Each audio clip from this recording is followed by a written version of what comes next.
Chào mừng các bạn quay trở lại với kênh của điện thoại số nha. Trên tay mình đang là cây lắc sắt 3 nha các bạn. Máy này khách xài bị rơi vỡ màn hình, bể kính hoài, bể màn trong luôn nha các bạn. Và hôm nay mình sẽ làm video thay màn hình lắc sắt 3 nha. Và đây là màn hình bên mình nè. Này màn zin luôn nha các bạn. Ráp vô là khít luôn. Khúc về sau đây là khúc để vân tay nha các bạn. Này bên mình có bán giờ cho anh em thợ ở xa nữa nha.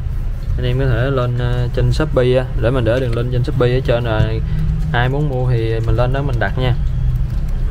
Bây giờ mình tiến hành mình tháo màn hình ra.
Trên cái màn này mình có cái vân tay các bạn, mình tháo cái vân tay ra, mình sàn qua bên cái màn mới nha.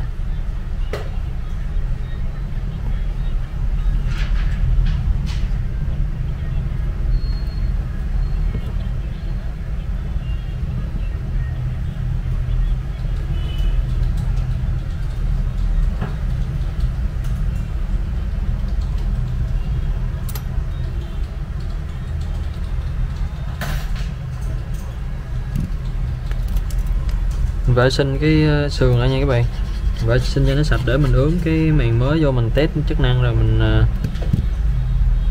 full chức năng thì mình thay màn luôn nha, mình ráp luôn nha.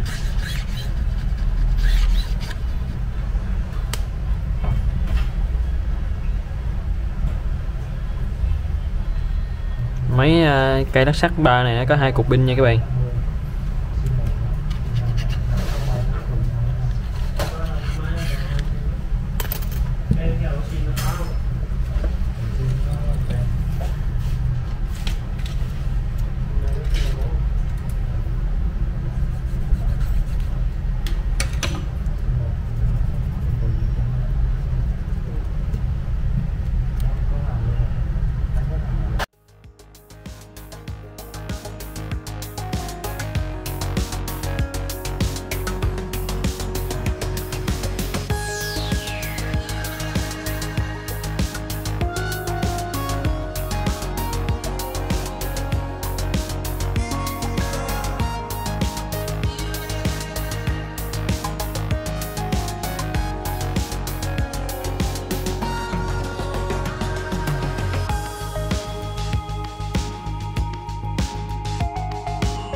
Mình test cảm ứng, test hiển thị trước nha các bạn.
Test cảm biến vân tay nhận hay không nha các bạn. Có nhiều cây nó bị bể màn hình á, nó bị cấn vân tay á, ráp vô nó không có nhận.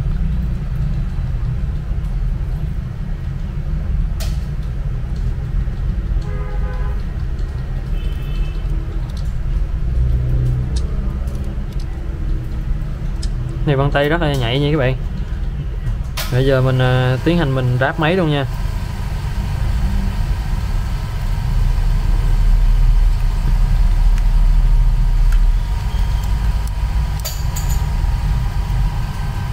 Này bên mình là màn zin luôn nha các bạn. Màn này ráp là bao khít bao đẹp luôn nha.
vệ sinh cái đường keo dư nha các bạn.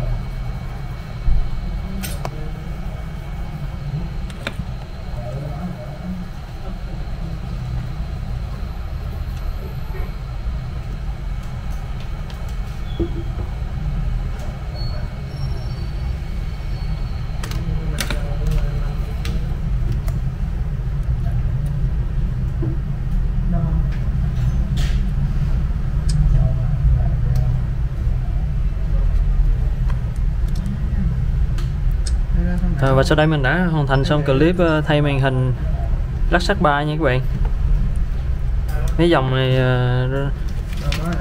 Mấy dòng này chơi game rất là mượt nha các bạn.